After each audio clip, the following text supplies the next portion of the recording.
मित्रांनो, मी राजेश खिस्ते, साक्षी financial services मध्ये आपलं स्वागत करतो. जालन्यातील बँकिंग क्षेत्रात एप्रिल महिना वादळी ठरला. व्यापाऱ्यांची अग्रणी बँक म्हणून प्रसिद्ध असलेली मोतीराम अग्रवाल जालना मर्चंट बँक आणि बीडची प्रख्यात पूर्णवादी नागरिक सहकारी बँकेची जालना शाखा या दोन बँकांमधील वेअर हाऊस कर्ज घोटाळा आणि राष्ट्रीयकृत कॅनरा बँकेच्या बदनापूर शाखेतील सोने तारण घोटाळा यामुळे जालनेकरांना मोठा धक्का बसला. या सर्व प्रकारांमुळे आपले व्यवहार आपण कोणत्या बँकेसोबत केले पाहिजेत, कोणत्या बँकेवर ते आपण विश्वास ठेवला पाहिजे, आपले डिपॉझिट्स कोणत्या बँकेमध्ये सुरक्षित राहतील, आपले मौल्यवान दागिने कोणती बँक काळजीपूर्वक सांभाळेल, या विचारांनी जालनेकर पुरते गोंधळून गेले. जालना मर्चंट बँकेमध्ये तर ठेवीदारांनी अक्षरशः गोंधळ घातला. त्या बँकेवर आता भारतीय रिझर्व्ह बँकेनं निर्बंध घातलेत. त्यामुळं त्या बँकेतील ठेवीदारांच्या ठेवी आता भारतीय रिझर्व्ह बँकेच्या नियमानुसार यथावकाश मिळतील. पूर्णवादी बँकेच्या जालना शाखेत देखील ठेवीदारांनी धाव घेतली आणि कोणतीही चौकशी न करता काही लोकांनी आपल्या ठेवी काढून घेतल्या. ठेवीदारांची मानसिकता आपण समजू शकतो. सामान्य ग्राहकांच्या ठेवी म्हणजे आपली आयुष्यभराची पुंजी असते. घामाने कष्टाने पै जमा करून सामान्य माणूस बँकांमध्ये ठेवी ठेवत असतो. आता कॅनरा बँकेतील सोने तारण घोटाळ्याची बातमी शुक्रवारी सगळीकडे फैलली.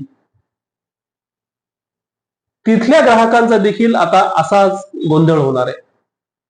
पण मित्रांनो, एखाद्या बँकेमध्ये कोणताही घोटाळा झाला की ती बँक बंद होणार, ती बँक आता बुडणार, अशा अफवा सगळीकडे फैलतात आणि आपण उगाचच पॅनिक होतो. आपण मूळतः आपल्या बँकेला ओळखतच नसतो.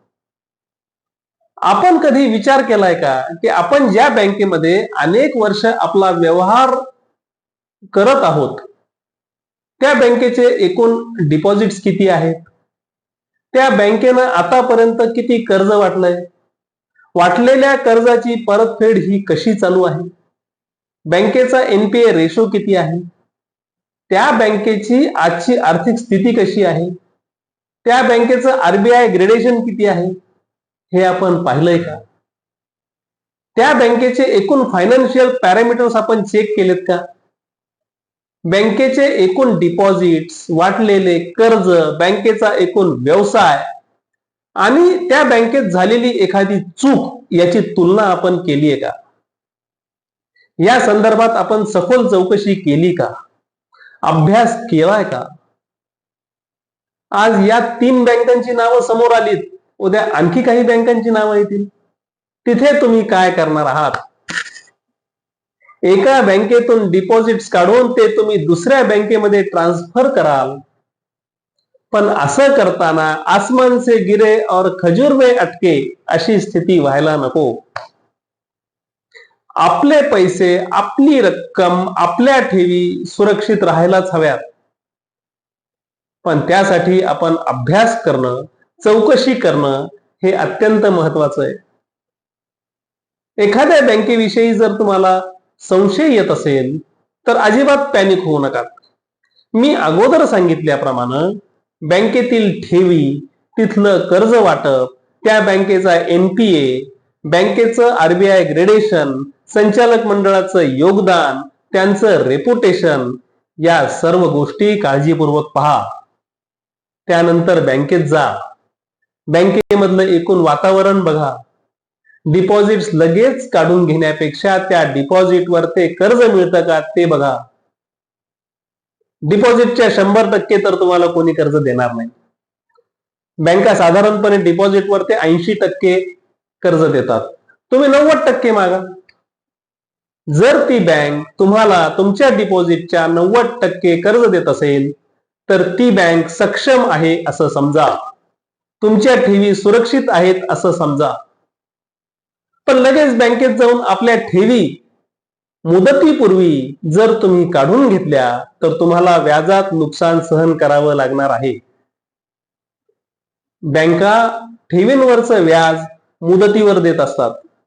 3 महिन्याच्या मुदतीवर म्हणजे त्या ठेवींवर कमी व्याज, त्यापेक्षा थोडं जास्त 6 महिन्याच्या ठेवीवर, त्यापेक्षा थोडं जास्त 13 महिन्यांच्या ठेवीवर, असा हा ठेवींवरचा व्याजदर असतो.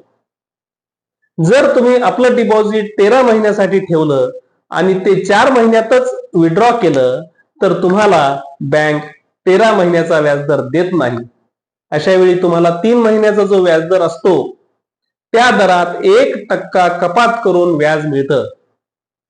समजा तुम्ही एखाद्या बँकेमध्ये 13 महिन्यासाठी 8% व्याजदरानं रक्कम गुंतवली आणि 3 महिन्यातच ती विड्रॉ केली तर अशा वेळी 3 महिन्यासाठीचा जो बँकेचा व्याजदर 5% असेल तर मुदतीपूर्वी डिपॉझिट विड्रॉ केल्यामुळे तुम्हाला त्या ठेवीवर 4% इतकाच व्याज मिळेल.